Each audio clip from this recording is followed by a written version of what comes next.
Hello, students. Welcome back to your history class. So, last class, you all saw about the Crusaders and you all saw how the Christians were fighting with the Muslims and how they wanted they were fighting with Islam and how they did three crusades to get back Jerusalem. And then we also saw about the Franks in Syria. Now, today we will, so that with that, we have ended the politics of the Arab lands. Now we will look at the economy. So basically, the economy was agriculture was the main occupation. It was the principal occupation of the settled populations in the newly conquered territories. The Islamic State made no changes to this, and the land was owned by big as well as small peasants. In some cases, there was some land which was also owned by the state.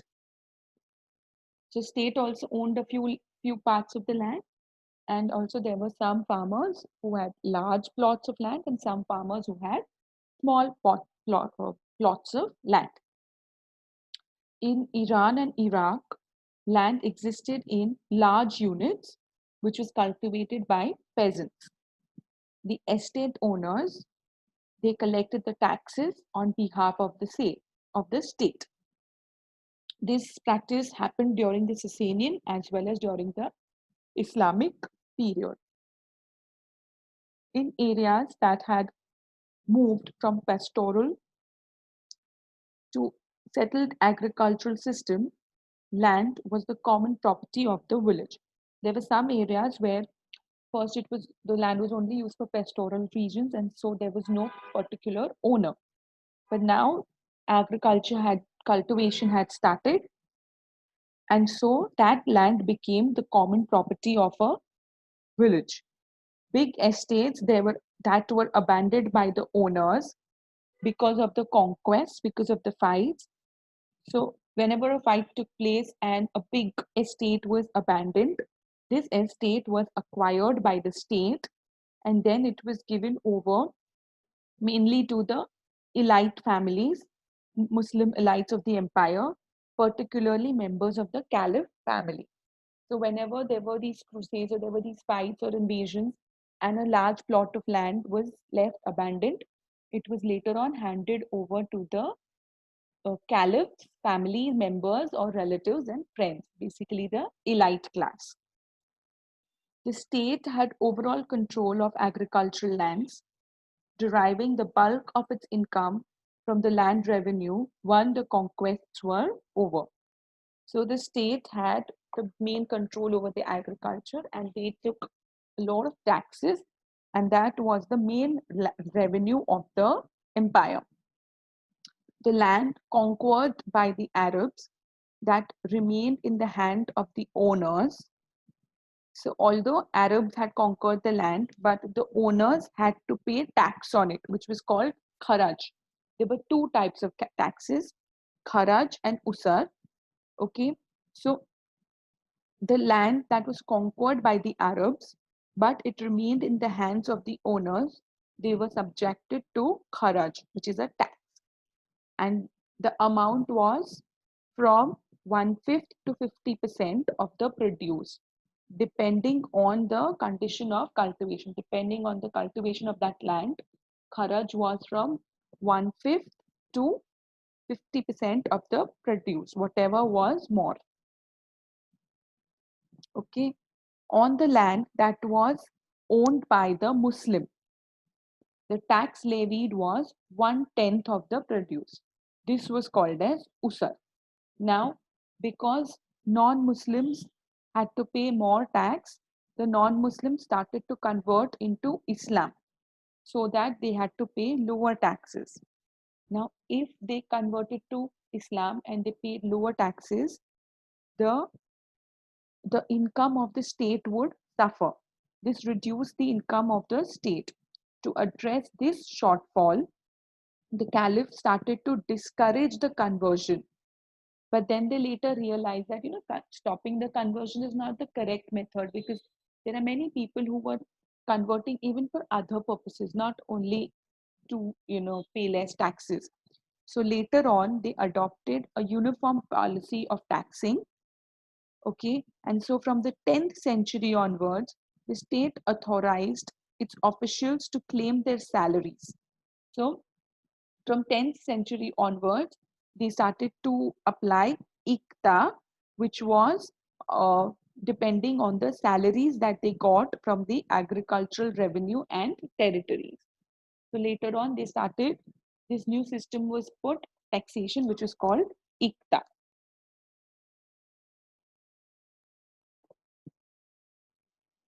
So the state authorized its officials to claim their salaries from agricultural revenues from territories, which was called ikta.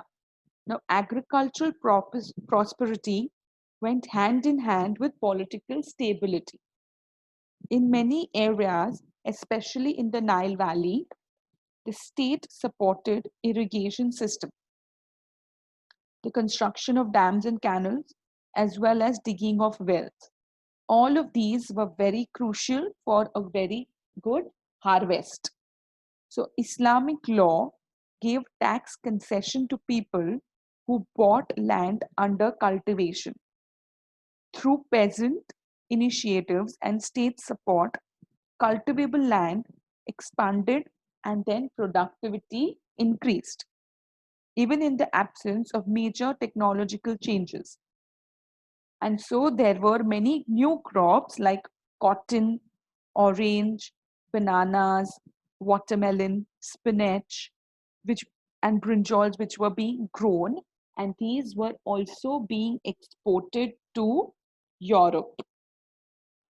In your textbook, there's a picture of grain harvesting.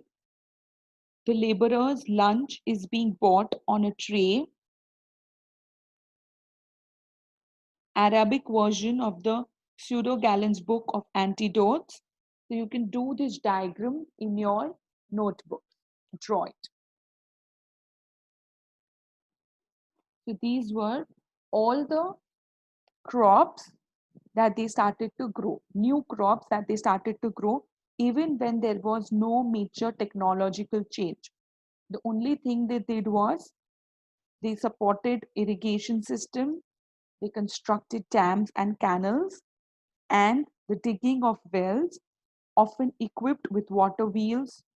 All of these were led to the growth of new crops, that is cotton, orange, banana, watermelon, spinach, and brinjal. Okay, and these were grown and they were also exported. All right.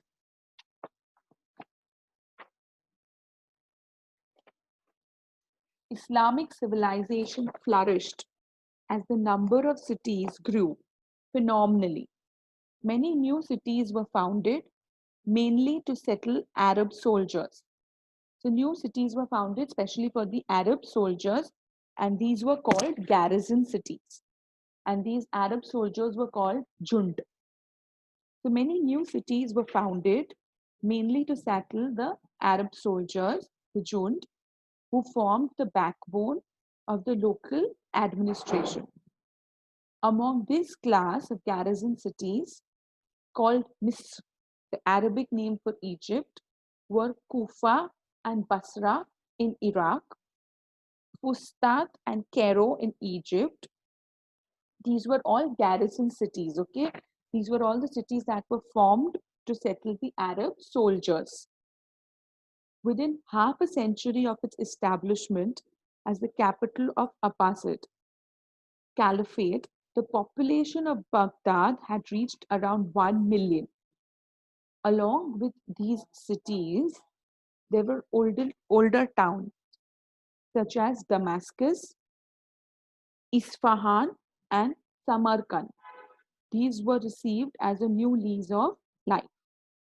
Their size and population surged, supported by an expansion in production of food grains and raw materials, such as cotton and sugar for urban manufacturers. A vast urban network developed that was linking one town with the another, and it started to form a circuit.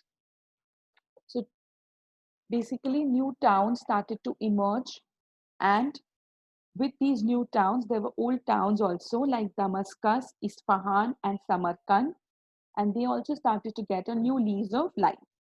The size and population increased, and expansion in production of food grains and raw materials, it led to a vast network, that is transportation from one city to another, trade routes, okay, linking one town with the another, and they started to form a circuit.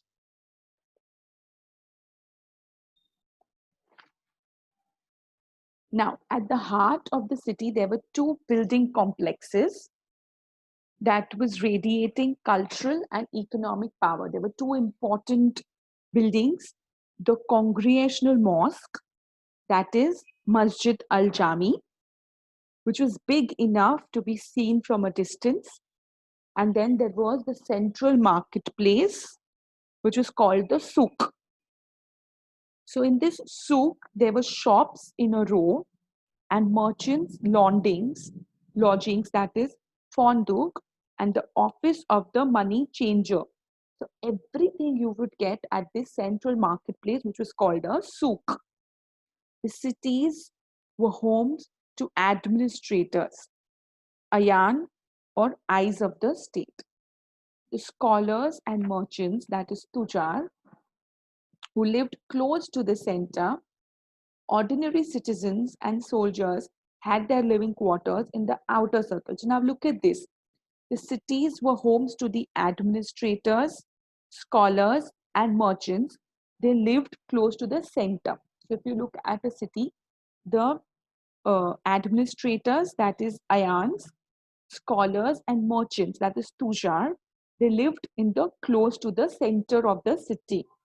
Then the ordinary citizens and soldiers had their living quarters in the outer circle.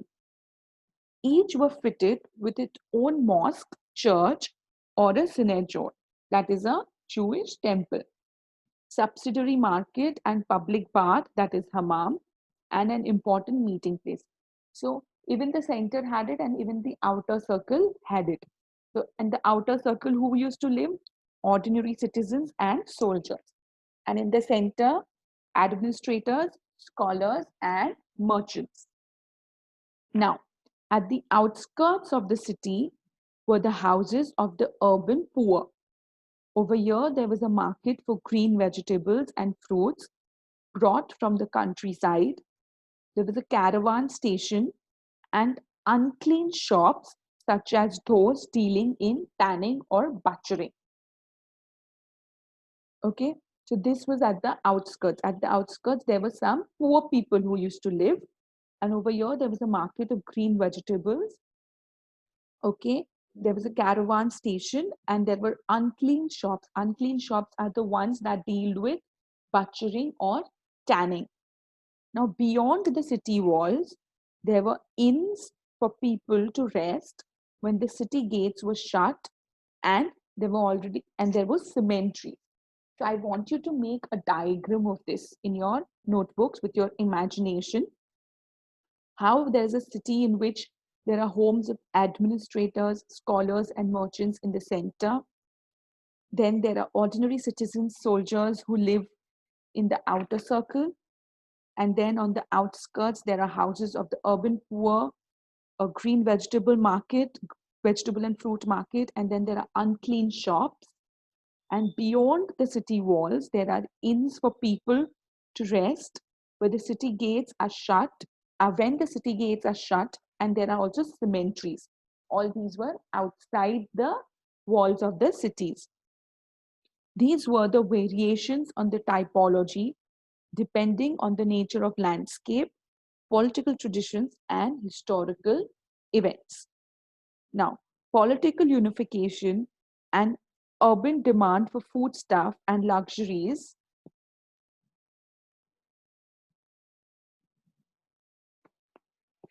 Some architecture from that time looks beautiful. Now, political unification and urban demand for foodstuff and luxuries enlarged the circuit for exchange. Geography favored the Muslim empire, which spread between the trading zones of the Indian Ocean and the Mediterranean. So they had trading zone all the way from Mediterranean to the Indian Ocean. So because there was political unity, the urban demand for food and luxury increased. And when this increased, it led to a circuit of exchange, that is making development of trade routes. Now, geography were favoring the Muslims, and so the spreading of trade routes between which because Muslim had a trade route all the way from Indian Ocean to Mediterranean. For 5 centuries, Arab and Iranian traders monopolized the maritime trade between China, India, and Europe. So they were the capitals. They were the only ones. They had the monopoly on this trade route between China, India, and Europe. The Arab and Iranian traders had a monopoly. This trade passed through two major routes. There were two routes that they passed through: the Red Sea and the Persian Gulf. Now, high value goods, which were suitable for long distance trade, like spices, textile, crocklin, gunpowder, these were shipped from India and China to Red Sea ports of Aden and Aida, and the Gulf ports of Siraf and Basra. So these things were exported from India and China through the Red Sea ports to Aden and Aida and to the Gulf ports of Siraf and Basra. From there, the merchandise was carried overland in a camel or caravan to the warehouses, that is Makhazin. Here you can find the Origin of the World magazine, which has some similar collection of articles. So when it came to the port, from the port it was carried on a land route, overland, in camel caravans. Okay, it was carried to the warehouses of Baghdad, Damascus, and Aleppo for local consumption or onward transmission to either local consumption or to storage so that they can take it more further. The caravans passing through Mecca got bigger whenever the Hajj coincided with the sailing season. Mawasim, that is the origin of the word monsoon in the Indian Ocean. So whenever these caravans were passing through Mecca, it became bigger, especially if it coincided with the sailing season or Hajj. At the Mediterranean end of these trade routes, exports to Europe from the port of Alexandria were handled by the Jewish merchants. So if it reached the Mediterranean port, okay, at the end of the trade route, then it would also be exported to Europe through the Alexandria port, and this was handled by the Jewish merchants. Some of the Jewish merchants traded directly with India, and this can be seen from their letters preserved in the Geniza collection. However, from the 10th century, the Red Sea route gained more importance due to the rise of Cairo as a center of commerce and power, and growing demand for Eastern goods from the trading cities of Italy. So towards the eastern end, caravans of Iranian merchants set out from Baghdad along the Silk Route to China. So towards the end, in the eastern end, the caravans of Iranian merchants, they started from Baghdad towards China along the Silk Route to China via the oasis cities of Bukhara and Samarkand. And why did they go? To bring the same Central Asian and Chinese goods, including paper and Traxonia, also formed an important link in the commercial network, which extended north to Russia and Scandinavia for exchange of European goods and Slavic captives. Islamic coins used